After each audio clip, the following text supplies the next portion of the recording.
rikice, in babu ke ina zan je na zauna. A zahirin gaske ke ce kadai na baiwa so da kauna, kin gana gamsu da sufar ki mai kamala a ce na zana. Na yi alkawari da ke zana rayu ko zan rasa raina, mai shirin karaba mu dan Allah karkaso ma a zan jigata.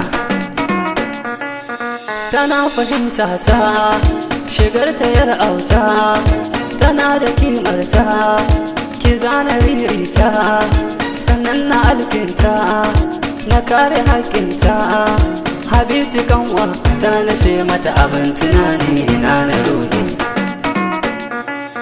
da ke na saba ne a kullum na ganki shi kenan. Ana ta zagina da fansunki ne dalilin nan, manta da kowaye ba zan barki ba aje wannan, saboda ke cetar mai sa farin ciki na a yau kudana.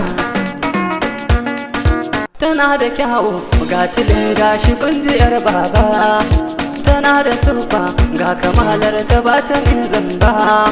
Silar ta so ne tausayi ne ba wai na kai ne ba, kalar gaban mota ku kalle ta karkuce na amanta kaina.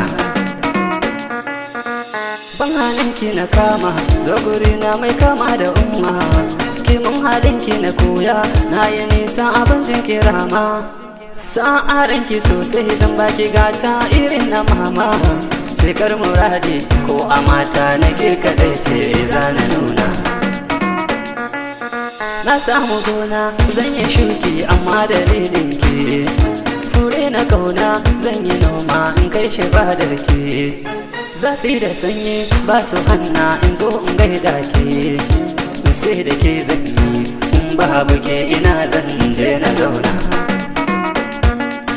Zo sahibata albishir ne zan baki kyauta, ga gini na kauna zo shigo ciki in baki gata.